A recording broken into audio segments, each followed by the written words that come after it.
This week on The Procrastination, we are taking a closer look at Venom Let There Be Carnage. But first, a quick spoiler warning. Alright guys, so for those of you who have not seen this film, click off this video right now because this video contains images and I also go into some detail regarding some of the main events that take place within this film. Okay, now back to the video. So you guys, what is Venom Let There Be Carnage even about? Basically, it's about Venom and Eddie Brock kind of just wanting to do their own thing, okay? So they're still struggling to coexist with one another. And then the main antagonist in this movie, or one of the main antagonists, Cletus Cassidy, the serial killer, ends up escaping and becoming host to Carnage. And so then they have to put aside the differences to go and stop them in the end.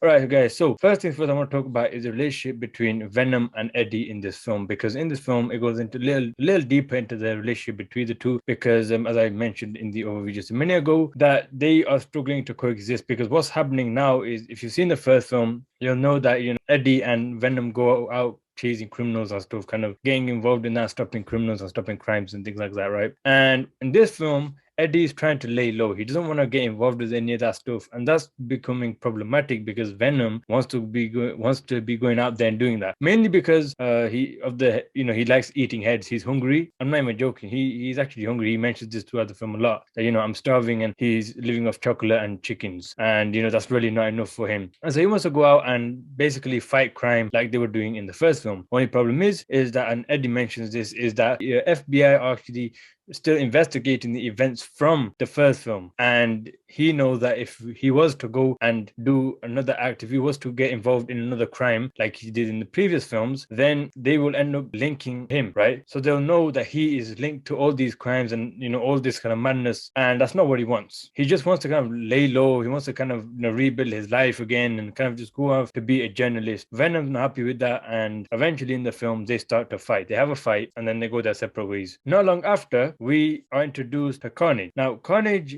his character, by the way, I want to tell you, he's awesome. I loved his character. He looked intimidating. When you first introduced him, you do feel intimidated. And my God, he looks menacing, man. I mean, especially with those arms, because he has two arms, and then he has those, like, I don't know if they're spikes or if they're like legs or something. I don't know what you call them. But, he has these like fine things kind of sticking out of his back. And basically, to kind of give you guys a bit of context as to how Carnage, or how Cletus Cassidy becomes host to Carnage, what happens is that Cletus Cassidy sends a postcard to Eddie Brock because he wants to say a few words to him before he gets executed, right? And then what he does is Eddie goes and Cletus starts to kind of really starts picking at him, he starts talking about his personal life, like, and then he mentions how his relationship with Anne fails, right? And that triggers Venom. And so what Venom does, he slams him against the wall. He doesn't come out completely. He just like does like this, like his arm just comes out of Eddie's chest. He slams Cletus against the wall, and then he pulls him back straight against the cell door. And Eddie is holding onto the cell, right? And what Cletus does is he grabs his hand and he pulls it in and he bites his finger. So he bites Eddie's finger, and instead of red blood coming out like normally our blood is red, some black liquidy stuff came out. And then Eddie basically leaves, and what Cletus does is he puts his finger into his mouth, and there'll be an image I pop right now of this, and he looks at it and he sees that a symbiote is trying to form. So he puts it into his mouth and he swallows it. And then when they get to the execution, right, so they're executing him, he's about to die, he was about to pass out, and then what happens? Carnage is introduced, and that guy causes mayhem. Now, I love the character. I like the fact that he is as menacing as he is, and Carnage granting him everything. However, the problem I had with Carnage's character is the fact that there just wasn't any context to his character. His character was just, he is Carnage, he's he hates Venom and he wants to kill him. That's all we know. And also that he's a symbiote. That is it. We don't know anything more about him. And this film, I really thought that it's gonna give us a bit of context about the relationship between Venom and Carnage, because it is called Venom Let There Be Carnage, right? So and you would think that they would explain that relationship and kind of like what it is that's causing animosity between the two, right? None of that. You get none of that, and that's mainly down to the runtime, which I'll be talking about in just a second. But no, his character was amazing. Carnage's character was good. He was a very, very good antagonist, right? Better than Riot from the first one. But as I said before, they just didn't go into context, and that kind of diminished his character quite a bit. I mean, there's a Carnage here. I mean, look, this his name is Carnage. You'd expect him to go around causing chaos and mayhem everywhere he'd go, right? And to be honest with you, he was just kind of in some scenes and he was out of some scenes and he was kind of in and out. And it's like, it just, I don't know, it felt a little bit rushed, because one minute you're introduced to him and then he escapes, Cassidy takes back over and he starts doing his own thing, and then it's kind of like back and forth. And like if you watch the movie, you know what I mean, right? I mean, majority of you would have seen the film and you know what I'm talking about. Now, guys, I want to talk about the rundown time of this film. The rundown time of this film was 86 minutes, which is an hour and 26 minutes. And I mean, you know what? Where do I begin with this? This is a major issue for this film, and for me personally, and I'll tell you why. Because first of all, it meant that the characters, the arcs of the characters, Cassidy's or Carnage's, Shriek's, was all rushed. There was no context. They had no time to give us context about Shriek, about Carnage, about the relationship between Venom and Carnage. Nothing, right? Nothing, absolutely nothing. It's just, here's Carnage, this is Cassidy, this is Venom, this is Eddie, them two are fighting. This is Cassidy, he becomes host to Carnage, and this is Carnage, and it's just, there wasn't really any context for majority of the antagonists, and that's kind of what I think really ruined the film.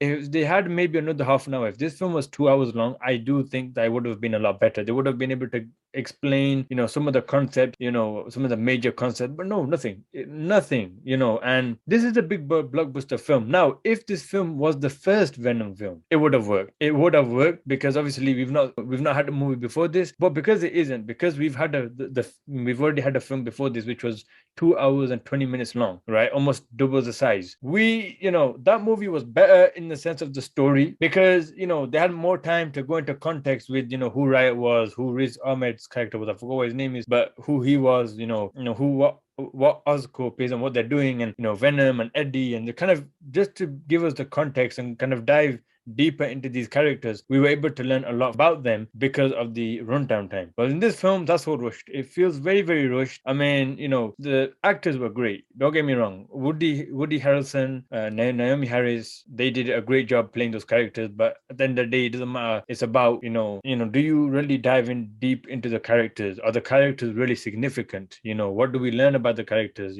How do they develop throughout the story? And to be honest with you, I'm going to tell you right now, that was the biggest letdown for me, was the rundown time of this film, was because of the fact that it was just too fast paced. There was just too much going on. It's like, as you're trying to understand one concept, suddenly, we've gone from here, all Venom and Eddie are fighting, to suddenly we have Cletus Cassidy in prison, and now he's become host to a symbiote, and now Venom's doing his own thing, Eddie's doing his own thing, and now, these two are going crazy, and they're going on a mad one, and they're doing all sorts, right? This film lacks action, okay? I'm sorry, but you know what? For a film like Venom, right? You need action. Okay, this is Venom we're talking about here. This isn't, he's a symbiote, for goodness sake. They are meant to fight. There's meant to be action, right? Even if it wasn't a fight sequence between Venom and Carnage themselves, they should have just had maybe Carnage going around searching for Venom, going mad, causing mayhem in the city, destroying cars, flipping things over, blowing things up, destroying things to try and, I guess,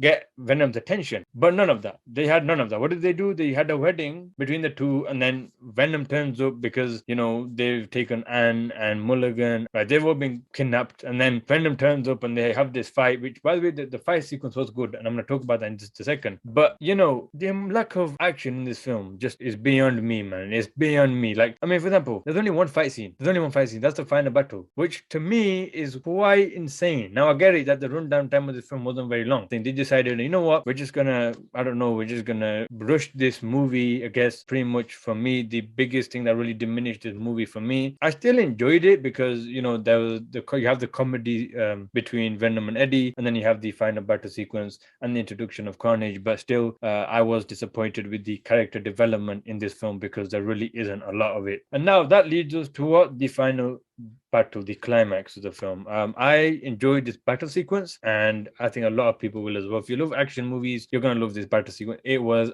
awesome, right? Because you don't know who's gonna win. And the funniest bit was when they arrive, right? When Venom arrives, he sees Carnage, and then he just goes back into Eddie, right? And Eddie's like, "What are you doing? Come on, it's not right. What are you doing?" And he's scared of Carnage. But yeah, no, I love the fight sequence, you guys. It was amazing. I mean, like, when I saw the fight, I honestly thought Carnage was gonna win. I just thought there's no way Venom's gonna win, because Venom was getting his ass handed to him. If you watch the fight, right, first you see Venom just winning, and then you see Carnage just going mad, and he just starts beating the crap out of him, and it's like, oh my god, this is an actual fight. Like, I thought that the first climax from the first movie's final battle sequence was good. Nah, mate, this battle sequence is so much better, so much better. You know, they're both going at it, and then you get to the final sequence at the top of the building. They're on top of the church, and Carnage starts to strangle Shriek, and that's another twist. And he's like, wait, what's he doing? And and you think he's gonna kill her. He doesn't end up doing that. And then there's a lot of so Carnage not just fighting. He's not just fighting Venom. He's fighting Shriek. He's fighting Cassidy. He's basically fighting everybody in the end, really, because he starts to strangle Shriek because he hates her because of her power. She keeps shrieking, and that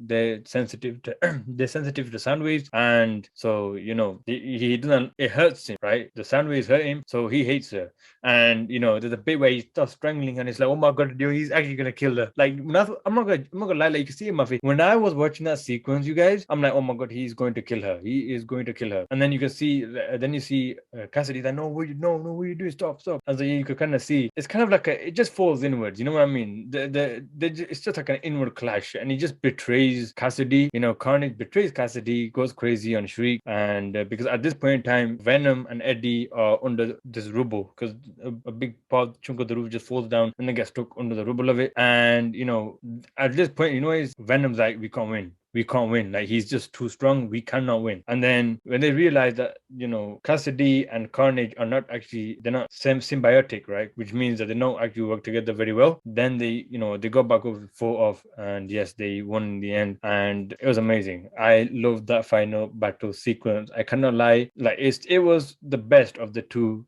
From better than the previous movie, absolutely much better. And yeah, that's Venom Let There Be Carnage, you guys. Now, final conclusion. What am I gonna say? What am I gonna rate this film? Well, I checked IMDb and it got 6 out of 10. I am gonna give it a 5.3. A 5.3 out of 10, simply because, as I said before, it was the final battle sequence was good, the comedy was there, the character development just wasn't there. It felt really rushed, and the rundown time really killed this movie for me. So I'm going to give it a 5.3 out of 10.